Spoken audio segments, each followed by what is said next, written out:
Imagine waking up to the sound of bones cracking, not from a battlefield, but your own backyard.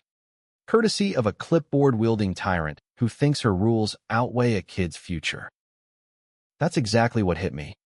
Alex Rivera, a quiet architect who'd just moved into this so-called idyllic suburb in suburban Virginia, where the lawns are greener but the air's thick with petty decrees.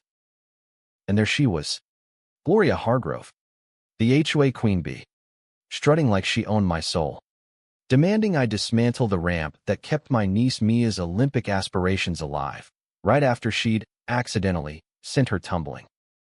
Mia wasn't my daughter by blood, but she'd been mine since her parents' crash left her with me 2 years back. At 17, she was a track phenom, training relentlessly on that simple wooden ramp I'd built for her hurdles, nothing fancy. Just slats and screws to mimic stadium inclines. The neighborhood whispered I was some reckless uncle, installing eyesores that lowered property values. But I kept my head down, sketching blueprints by day and watching Mia soar. Gloria, though, oh, she was the epitome of suburban sanctity. All pearl-clutching smiles, and for the greater good, speeches at block parties, while secretly fining folks for mismatched mailboxes. It started innocently enough, or so she claimed. One crisp Saturday, Mia was mid-drill, sweat flying, when Gloria barged through the gate uninvited, her ample frame blocking the sun like a personal eclipse. This monstrosity violates Section 4.2, non-approved structures, she barked, waving her ever-present clipboard as if it were holy writ. Mia paused. Polite as always, ma'am. It's just for training. I'll cover it after. But Gloria wasn't having it. Move, girl, or I'll report your guardian for endangering minors. She shoved past, her elbow accidentally clipping Mia's balance. Down went my niece, a sickening thud echoing as her ankle twisted unnaturally. Gloria just stood there. Tisking, see? Hazards like this are why we have rules. As Mia whimpered in pain, Gloria scribbled a fine and waddled off, muttering about community standards. The ER confirmed it. Fractured tibia. Months of rehab. Dreams of regionals shattered like cheap glass. Whispers ramped up, neighbors eyeing me like I was the villain. Gloria spinning tales at the next HOA newsletter about irresponsible installations. I bit my tongue, documenting every murmur, every sidelong glance, while Mia hobbled on crutches. Her fire dimmed, but not out.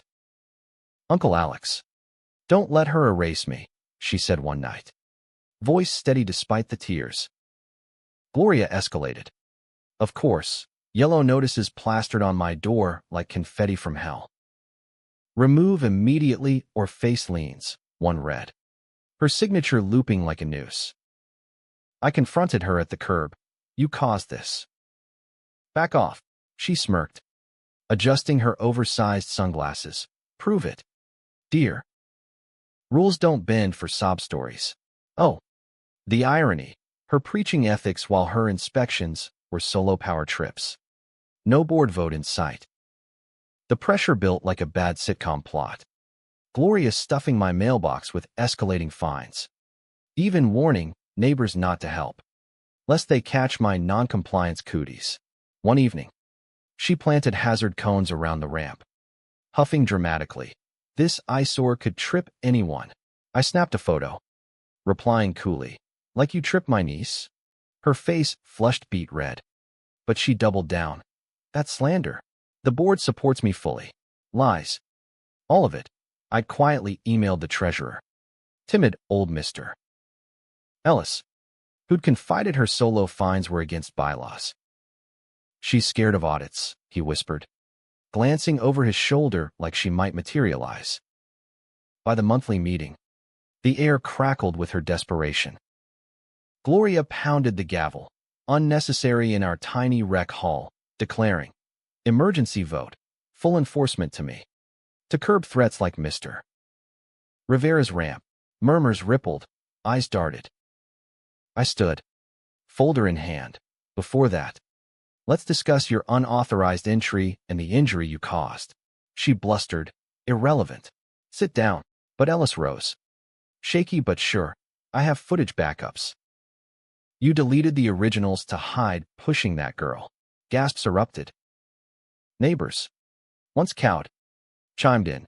You find me for bird feeders. Now this? Gloria's facade cracked. Her chin's quivering. This is mutiny. I protect values. I slid photos across the table. Timestamps. Witnesses. Her missing approvals. You protect your ego.